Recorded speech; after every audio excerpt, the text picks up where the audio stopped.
Esta semana en Cuadriga, Egipto legitimando el golpe de Estado.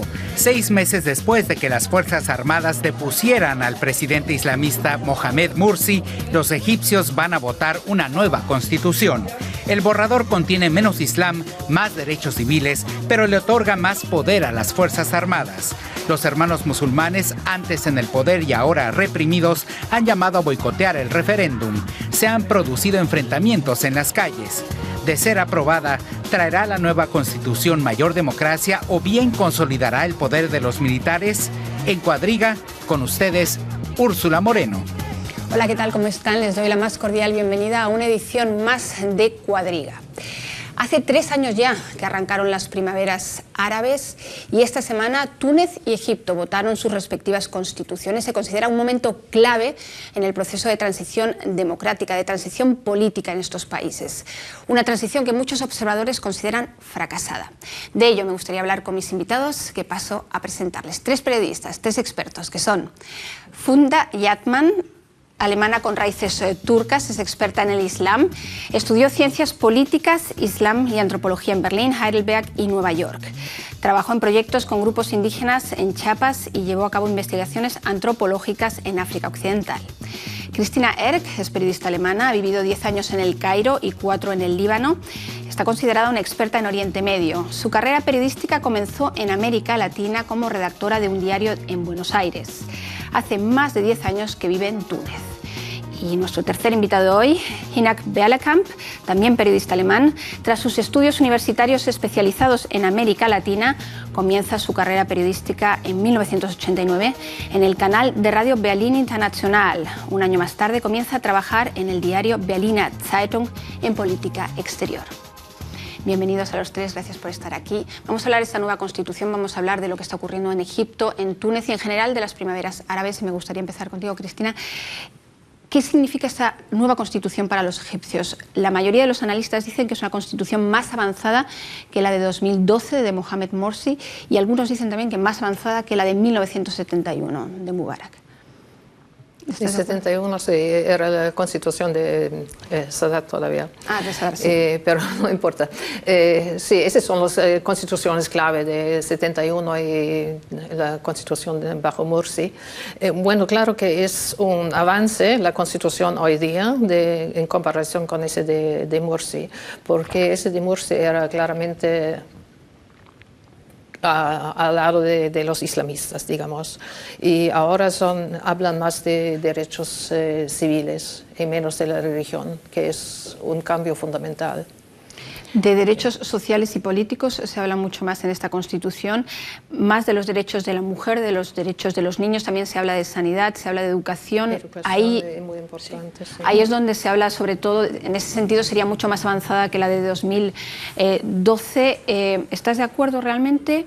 Porque, lo dicho, las interpretaciones son muy diversas, ¿no? Sí, son diversas, pero es obvio que está mucho más avanzado porque en la Constitución de Morsi las mujeres casi no tenían derechos y los niños tampoco y bueno, también era muy religiosa y en este caso, claro, el derecho civil no era tan fuerte como está ahora. En este caso pienso que sí está mucho más liberal y más avanzado. Disponemos ya de algunas cifras, aunque no conoceremos las cifras oficiales hasta el sábado. El 98% de los que han ido a votar han dicho sí a la Constitución. Parece bastante obvio, esto nos sorprende mucho, ya que los que no están de acuerdo con la Constitución o la han boicoteado o no han ido directamente a votar. Ahora bien, sobre los datos de participación, algo que se considera clave en este proceso constitucional, las cifras varían en torno al 50%. Y se ha dicho que la participación es precisamente clave, porque en la de 2012 la participación fue muy baja en la constitución que formuló Morsi. ¿Por qué es tan importante la participación en este caso? Bueno, tampoco fue tan baja en la constitución anterior, con más o menos 1/3 del electorado. Eso para términos egipcios no es tan bajo, porque también en elecciones, en los mejores momentos del presidente Mubarak, también votó alrededor de un 50% de la población y siempre se considera... Forzado. Y además, una elección presidencial siempre se considera clave. se sabe que muchos de los que ahora votaron dijeron, ¿qué pasa acá? No estamos votando para lo que está pasando por constitución. Bueno, que sea una constitución no importa mucho. O sea, también hay que tener eso con cuidado. Es decir, que hay que ver siempre las cosas en su contexto, en el contexto egipcio, no siempre desde el parámetro occidental, el parámetro europeo. La clave se trata de un referendo para legitimar el nuevo orden, para no decir el golpe, aunque para mí sí fue un golpe, claro, lo que vivimos el año pasado. Y entonces el nuevo régimen tiene que demostrar que tiene por lo menos el apoyo en las urnas que sí lo tuvo Morsi en las elecciones presidenciales y en el referéndum de su constitución. Por eso tanta énfasis en el gobierno de demostrar que hay un montón de apoyo, y ya hubo voceros oficiales que dijeron sí, un 55% por lo menos votó, y antes en los diarios había encuestas que sí, el 76% de los egipcios va a votar, por favor. Bueno, pues los medios otra vez como bajo Mubarak son reglados y observado bien fuertemente del gobierno, que es un gobierno militar, sí. Bueno, el gobierno interim. Bueno, yo creo que, pues sí, hace poco que estuve en Cairo hablando con un montón de gente de diferentes clases sociales, digamos, y ninguno me dijo que era contra el golpe militar, porque dijeron que era una división del país bajo los islamistas y que no pasó nada, que es necesario para el país. Y ahora en la Constitución, por lo menos, están hablando no solamente de los derechos civiles, derecho de empleo, derecho de educación. Esas son cuestiones fundamentales para el avance del país, porque no pasa nada. Pero no deja de resultar chocante que precisamente una constitución mucho más avanzada sea una constitución que propugnan precisamente los militares, ¿no? Pues sí, y que lo hace falta. Al un lado hay todos esos derechos mencionados en la constitución, pero que lo que hace falta es cómo implementarlo, porque no dice nada si el gobierno, que va a ser un gobierno militar otra vez, muy seguramente, si ellos no implementan esos derechos, falta un instrumento para implementarlo o para forzar el gobierno a implementar estas promesas de la Constitución. Y ese es algo que a mí me hace falta en la Constitución. El cómo llevarlo a la práctica, si realmente va a ser una hoja de ruta para los próximos... Sí, son dos lados de la Constitución.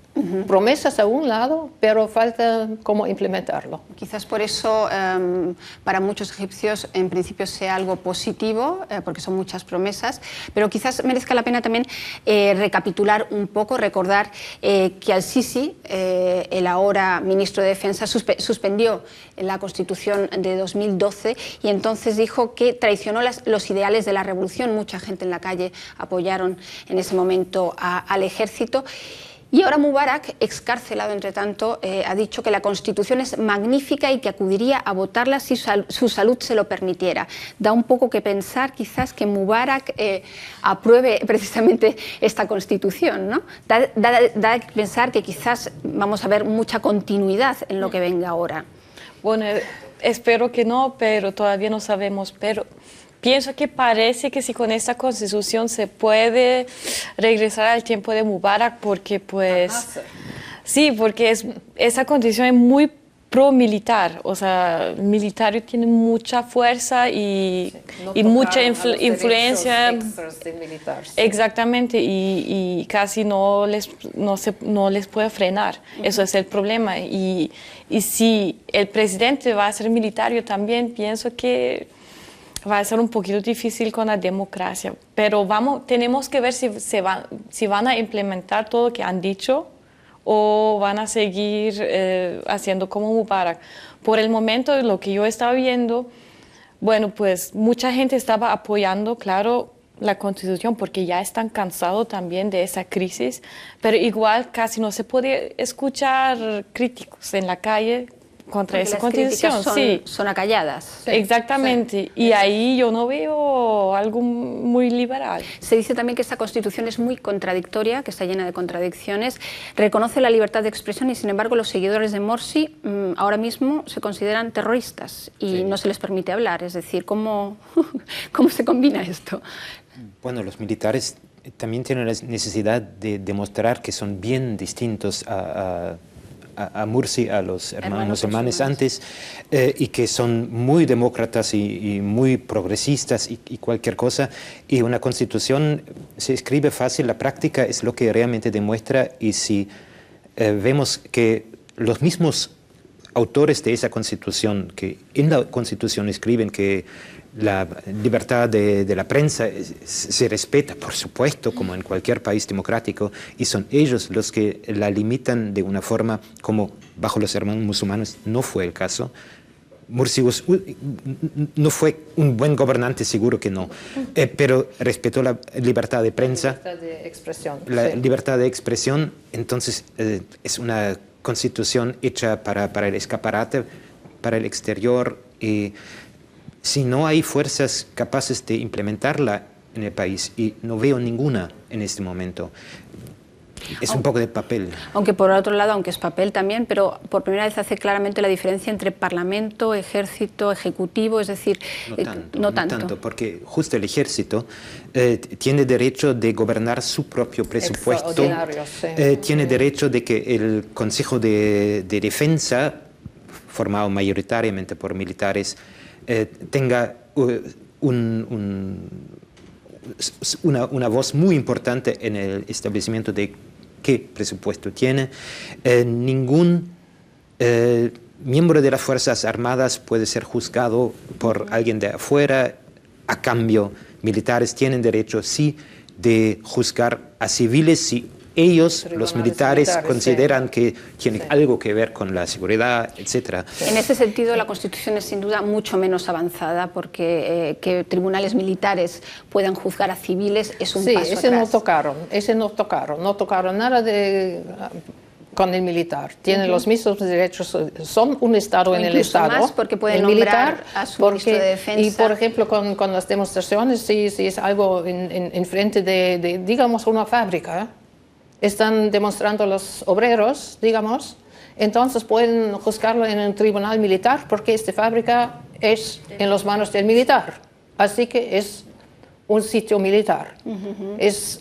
Y quién sabe qué es el militar y qué no. Así que casi no es posible. Y yo creo que desde noviembre pasado hay una ley que si no permite una, digamos, asamblea de más de 10 personas en la calle.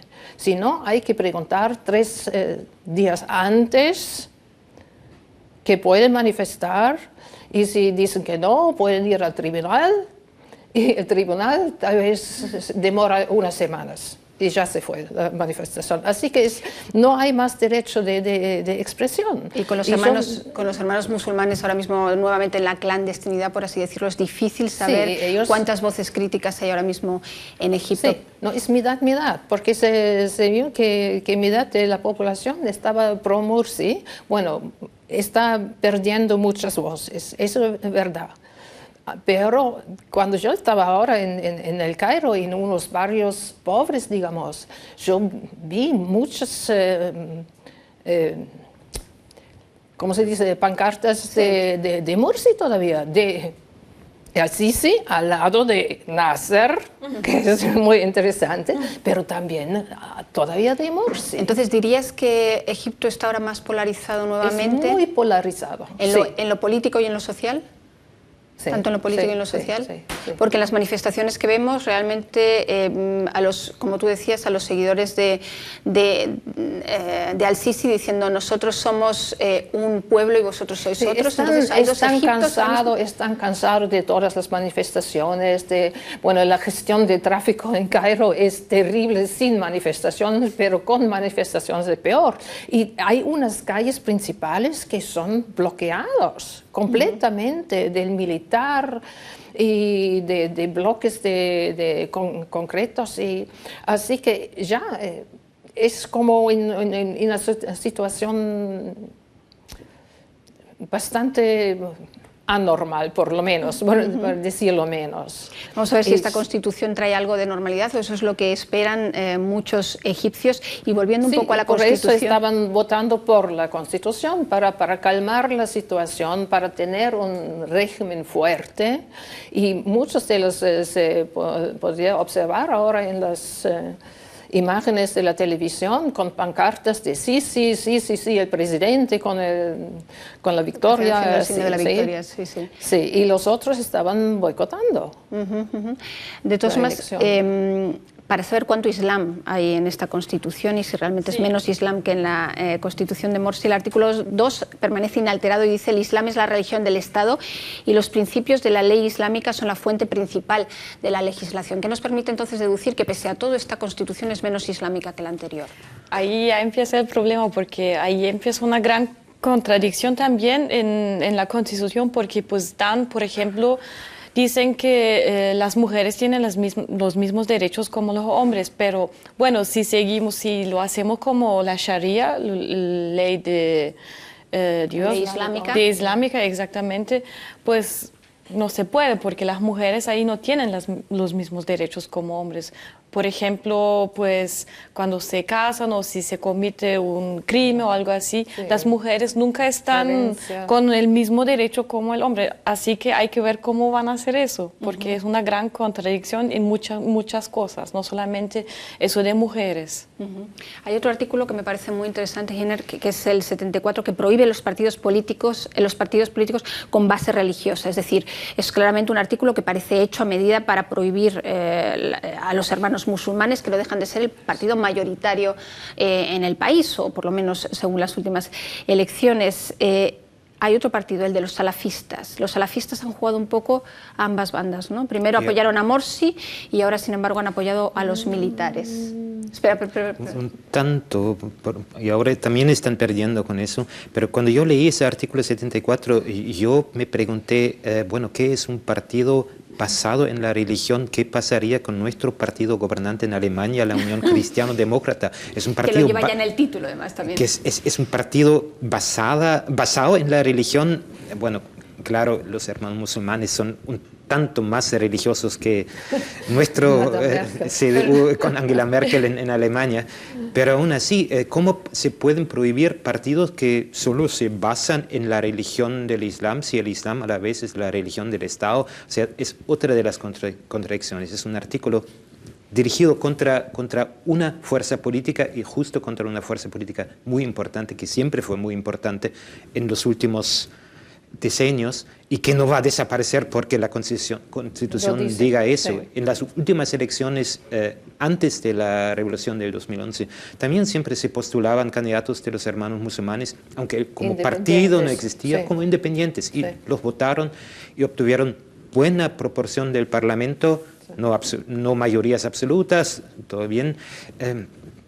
Este artículo es una forma de opresión. Sí, ese es un camuflaje.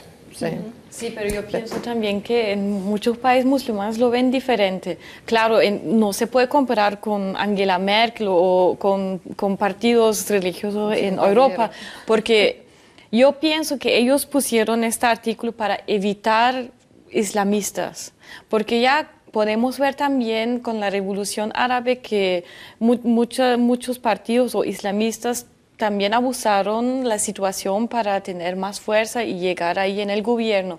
Yo pienso también que puede ser que por eso pusieron este artículo, porque en Turquía también existía este artículo que, pues, para tener un país más laico, que no pueden...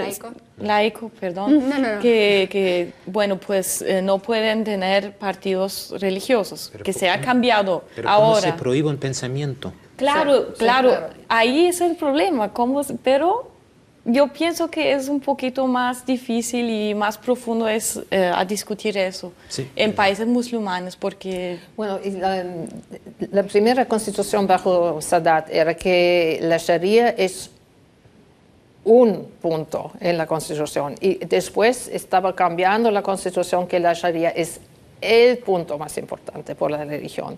Así que ese ya es muy importante también, y ese es igual ahora en la Constitución. Y algo que está también anclado en esta Constitución, y ya lo comentabais antes, es el papel predominante del ejército. Realmente ahora se formalizan con algo que ya que viene siendo una realidad desde hace décadas, sí, es decir, el papel hegemónico del ejército en Egipto y en todo Medio Oriente, pero ahora realmente está anclado en la Constitución, ¿no? Sí, claro, es como antes, es fuera de la ley, digamos, porque son como, yo lo dije, como un Estado en el Estado, tienen sus propias reglas, y tienen sus imperios económicos y no se puede tocar a este. Y este va a continuar, así que no es un avance esta Constitución, visto el militar, y al frente de ese ejército está precisamente la figura de Al-Sisi, que se perfila probablemente como el próximo inquilino del Palacio Presidencial.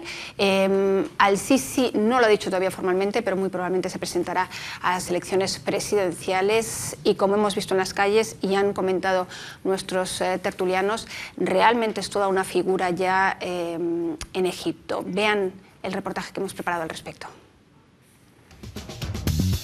Abdel Fattah al-Sisi ha protagonizado un meteórico ascenso al poder en Egipto. El exministro de Defensa dirige el gobierno desde el golpe militar que derrocó a Mohamed Mursi el pasado verano a raíz de las protestas masivas. Abdel Fattah al-Sisi podría ser candidato en las elecciones de abril. El jefe del ejército dice que irá a los comicios si se lo pide el pueblo y si el ejército le otorga el mando. Muchos egipcios, cansados de las protestas y la continua lucha, ven en él a alguien capaz de estabilizar y proteger al país. Pero su política sigue siendo un misterio. Aunque se le considera religioso, también se muestra como un nacionalista que admira al icónico presidente Gamal Abdel Nasser, un líder secular que instigó muchas reformas izquierdistas de Egipto en los años 60. Tras varias décadas de poder militar en Egipto, ¿será Abdel Fattah al-Sisi el próximo general en ocupar la presidencia? Se puede hablar casi de una especie de sisimanía ahora mismo en Egipto, pero ¿cómo se explica precisamente que un hombre de la vieja guardia, que evidentemente no va a poder ser como Mubarak si es que llega al poder, las elecciones presidenciales y legislativas se tienen que celebrar en los próximos 6 meses después de la aprobación de la Constitución, ¿cómo se explica de todas formas esa sisimanía? ¿Es un líder realmente tan fuerte? Era un perfecto desconocido hasta que Morsi lo llevó al poder. Yo no pienso que era tan desconocido, pero yo pienso que los egipcios están acostumbrados a tener un mano fuerte. Entonces, con estos 3 años que estaba todo desestabilizado y había una crisis y no estaba cambiando nada, estaban buscando, yo pienso, esa imagen en un hombre de nuevo.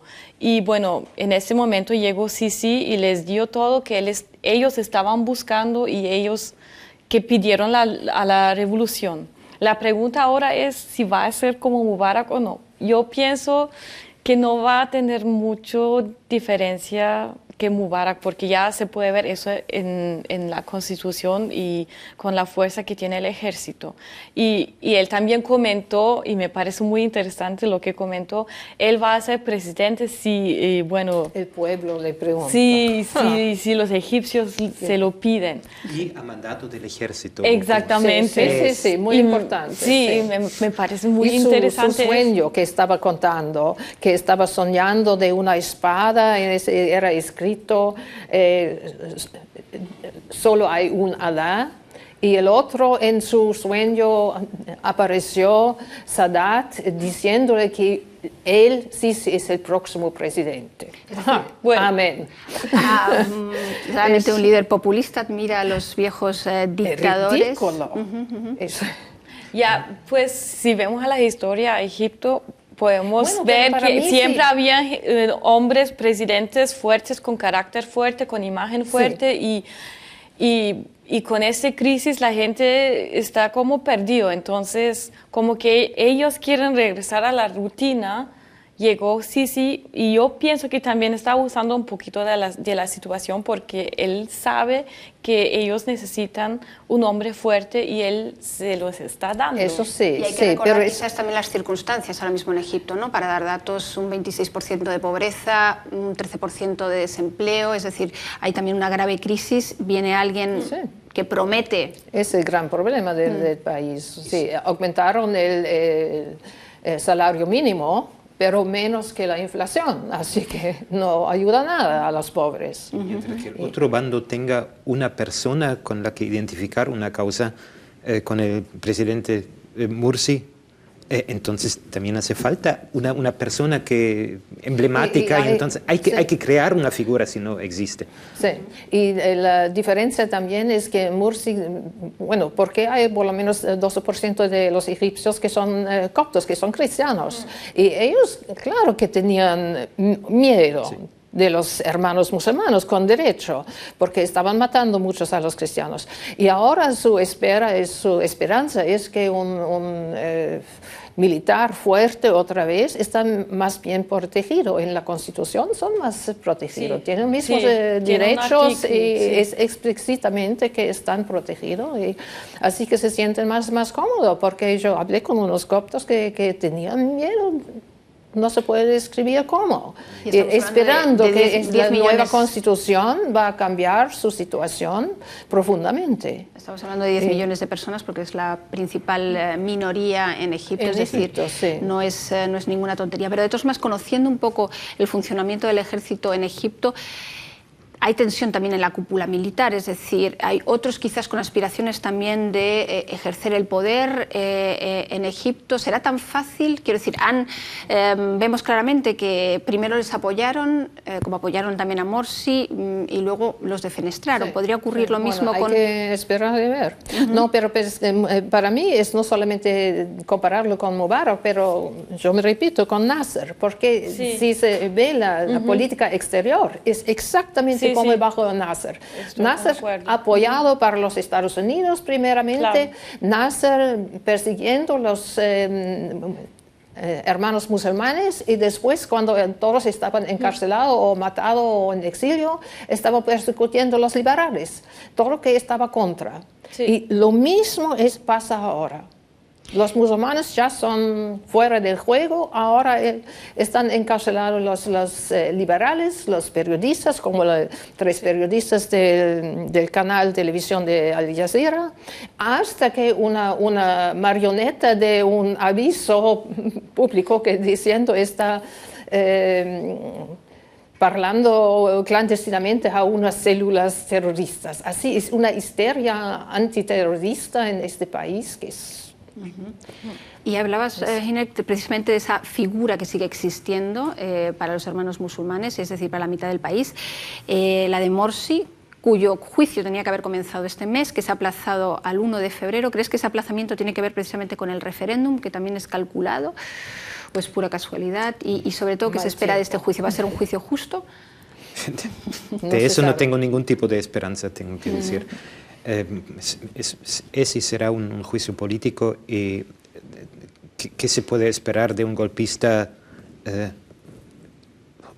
en un juicio contra la persona a la que él defenestró? No tengo ninguna esperanza ahí. Era Morsi que ayudó a Sisi a este puesto. No hay que olvidar eso. Pero también eso es un fenómeno que conocemos de otros países. En Chile en 73 también fue Salvador Allende el que aupó a Justo Augusto Pinochet como jefe del ejército, creyendo que él era un leal. Morsi en esta primera comparecencia ha dicho claramente que él es el presidente legítimo de Egipto y que no va a aceptar tampoco la legitimidad de un tribunal que no es legítimo, ¿no? O sea, que... Tiene razón, porque él está el único presidente elegido del pueblo. No hay que olvidar. Y en elecciones libres, con varios candidatos y con la posibilidad de que... Libres, el primer presidente elegido en elecciones libres, sí, así que tiene razón. Y en una elección en que la oposición sí tuvo forma de expresarse, tuvo espacio en los medios públicos, en todo lo que no está pasando ahora. Es muy difícil para los otros países cómo tratarlo. Entonces, ¿cuál fue el error de Morsi? Quiero decir, él ganó 5 elecciones democráticamente, limpiamente, permitió la libertad de expresión y, sin embargo, digamos que gobernó de manera autocrática, o ¿cuál fue el error de Morsi? Pienso que quiero decir que en tan poco tiempo realmente hubo una contrarrevolución, pues se puede decir. Yo pienso que el problema fue que él no cumplió realmente lo que la revolución estaba pidiendo. Y igual pienso que el gran error fue que empezó a islamizar el país. Y muchos jóvenes que fueron también el base de la revolución no estaban de acuerdo con eso. Y yo creo que eso fue un gran problema. Que quitó muchos derechos también, por ejemplo, los derechos de las mujeres y derechos civiles. También esas cosas fueron muy importantes que satisficó a la gente. ¿Ibas a decir algo? Creo que sí puede haber jugado un papel, pero no creo que esto haya sido lo más importante, porque los que sí lo votaron en 5 elecciones, no creo que muchos de ellos estuvieran en contra de una pequeña islamización, y no fue tan brusca como sí hubiera podido ser. Y bueno, con los peligros, las minorías se sienten amenazadas y todo. Yo creo que la clave estaba en lo económico, que no cumplió, no pasó nada. Y no pudo cumplir tampoco en esa situación. Y el nuevo gobierno, que también ya hace varios meses que está gobernando, y tampoco ha mejorado la situación. No pasa nada. Y eso es lo que la gente está esperando, porque dicen la economía está en rotas, hay que hacer algo. Mursi no hizo nada. Lo único que hizo era de cambiar los gobernadores de las provincias y meter solamente unos hermanos musulmanes y su clientela, digamos, pero no hizo nada ni por la educación ni por la economía, nada. Y tampoco este gobierno interim que tenemos hasta ahora, que tampoco no hizo nada. Y es quizás muy importante, porque no hay más turismo, es un desastre la economía en el país. También una clave, creo, de ese proceso del referéndum, de las elecciones que vienen, que Egipto como país tiene necesidad de demostrarle al exterior que ya todo está bajo control, que volvió a la normalidad, porque el turismo es una industria demasiado importante, y si no vuelve el turismo será muy difícil poner en marcha otra vez el motor de la economía. Sí.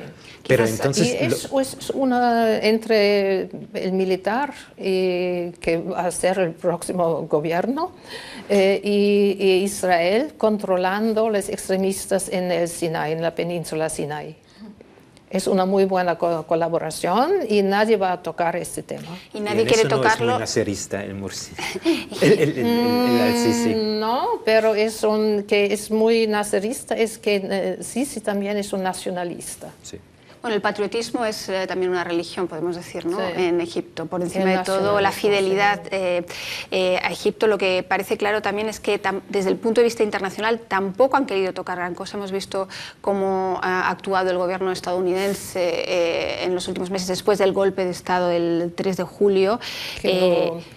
John Kerry, que yo sepa, la última vez que estuvo en Egipto alabó los progresos democráticos del país, es decir, que han dado su beneplácito, por así decirlo, ¿no? Pero la pregunta es, ¿Estados Unidos tiene todavía un papel, tiene mucho que decir en Egipto o cada vez menos? Porque están mirando también todavía mucho a un Rusia. papel, claro que sí. Bueno, están disminuyendo ahora la ayuda militar, porque no van a darles los jets F-18 y otras cosas, pero también otra vez NASA, ya están los rusos. Y me parece que déjà vu todo. Pero claro que sí, que los Estados Unidos no van a tener este riesgo que pierden el país árabe más importante. Ahí está, yo creo que esto no lo hemos mencionado, pero es clave, sí, ¿no? Es un país clave, sí, con Egipto 8 no millones de habitantes y clave entre África del Norte y el este del Mediterráneo, claro que sí, que es muy importante. Quizás desde fuera todavía Egipto como el garante de la estabilidad, y por eso apoyan al ejército como el garante de la estabilidad en todo Oriente Próximo. ¿Es esa la razón por la cual temen también grandes cambios como ese proceso de islamización que se estaba produciendo con los hermanos musulmanes y con Morsi desde fuera, y hayan apoyado en cierta parte también su desaparición? Garante de la estabilidad también, y eso en Estados Unidos juega un papel súper importante en la frontera con Israel, porque no tanto el gobierno, pero sí gran parte del Congreso mira a todo Medio Oriente desde la óptica israelí. Sí. Y de eso se explican varios, bueno, lo que nosotros consideramos errores de la percepción de la situación. Y eso se refleja en muchas crisis, también en la de Siria, que el cambio que se produjo en la posición egipcia frente a la guerra civil en Siria. También es interesante que Morsi, por supuesto, apoyó a la resurrección mayoritariamente islamista, y el nuevo gobierno militar ya casi está apoyando a Assad otra vez. Es un tablero que se mueve muchísimo, y estabilidad es un valor muy importante, y más de todo para Estados Unidos por ahí, sí, pero que tanta estabilidad hay con tantas fichas que sí se mueven, también hay que ver. Pero es interesante también que ahora cuando murió Sharon, no era ningún representante ni de Egipto ni de Jordania. Los únicos países árabes que tienen un contrato de paz con Israel están ausentes.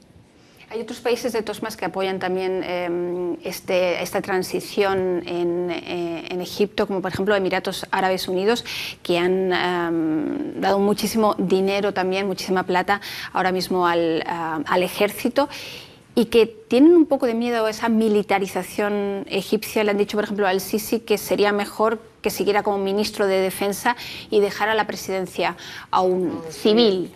Es decir, no todos... ser el civil, porque deje el uniforme a la clave es civil, entonces. Eso ya conocemos, sí, claro.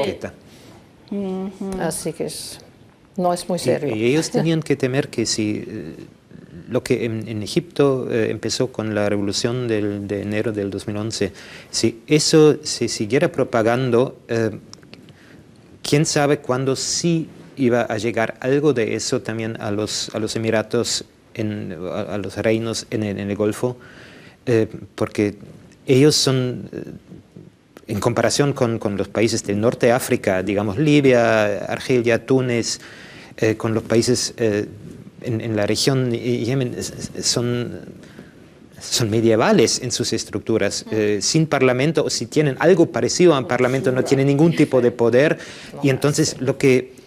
Para ellos, el auge de los hermanos musulmanes en Egipto, desde la percepción de ellos, era un peligro de una democratización.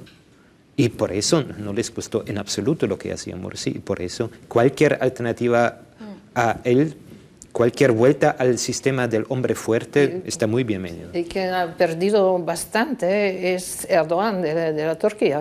Porque él estaba tan en favor de los hermanos musulmanes y pensó que Turquía va a ser el ejemplo para un gobierno islamista en todos los otros países. Pero no, él está gobernando y ahora él tiene más problemas que los otros. Pues estamos llegando precisamente a una tesis final que no sé si apoyaréis, nos acercamos también al final del programa. Se cumplen 3 años del inicio de las primaveras árabes, precisamente en Túnez. El balance que se hace es bastante negativo. Hoy nos hemos detenido en Egipto por la importancia del país y porque se ha votado la Constitución en este país, pero Túnez, precisamente el país donde empezó todo, también ha votado la Constitución esta semana. Un poco más es el único positivo. Que puede hacer un balance positivo. Sí, Cuéntanos. porque es el único país que tiene la posibilidad de emerger más democrático. Bueno, claro, el desempleo es más alto que antes, es un grave problema de la economía, pero como todos están esperando hasta que se estabilice, no van a invertir. Los europeos están esperando y todos. Pero en mis ojos es el único país que tiene una posibilidad de emerger como una democracia que era antes así, pero que tienen la libertad de expresión, la libertad de huelgas y todo eso, y continúa. Y tenían la primera constitución de un país árabe desde la independencia en 56, donde tienen los mismos derechos los hombres y las mujeres, y continúan con este. Así que siempre había una sociedad civil que funcionó. Y ese hace falta en los demás otros países. Porque el resto de los países de las primaveras árabes, la pregunta que nos hacemos muchos ¿es compatible, visto lo visto en estos últimos 3 años, el Islam con el modelo occidental de democracia? o no es compatible? Porque excepto Túnez, el resto de los países realmente... Es compatible. Yo pienso que sí es compatible. Por ejemplo, Turquía también, bueno, por ahora tienen problemas, pero es compatible. Simplemente no tienen que tener una situación que no alguien abusa esa situación. Tienen que ponérselo como, por ejemplo, en Túnez y, bueno, tener una balance entre el gobierno y la religión. Eso es el importante. Es decir, quizás no somos lo suficientemente pacientes y queremos imponer un poco el modelo de democracia occidental en un par de años, pero es un tema de años, que muchos analistas dicen que, por ejemplo, en Europa todo comenzó con la Revolución Francesa y ha sido un proceso muy largo, ¿no? Claro, y con las revoluciones árabes queremos que sea, en 3 años sea una democracia. ¿Sí? ¿Es eso? Sí, también en Europa tenemos muy diferentes sistemas de separación de religión o iglesia y el Estado. En países como Irlanda, Italia, España, el poder de la iglesia, de la religión es enorme, incluso en Alemania no es tan chico como muchos creen. Son procesos que por supuesto necesitan mucho tiempo y no son constituciones lo que lo define, sino el pensamiento de la gente la realidad vivida. El progreso social, económico tiene que ir a la par. Sí. Y es un proceso de las cabezas también, porque la igualdad de hombres y mujeres en el papel está muy bien, pero hay que cambiar en las cabezas primeramente. ¿Y crees que se está produciendo ya ese cambio? Yo pienso que están en buen camino.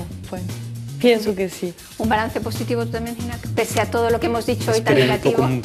Es pedir mucho, pero también la Revolución Francesa tuvo varias etapas y en algún momento... Ahí empezó todo, sí, con la Revolución. Un comienzo. Muchísimas gracias a los tres, muchísimas gracias a ustedes. Ya lo saben, lo hemos dicho hoy en el programa, en los próximos 6 meses se elegirá un nuevo presidente en Egipto. También habrá elecciones legislativas y aquí desde la DW TV estaremos muy atentos para contárselo. Escriban a cuadriga@dw.de y hasta muy pronto.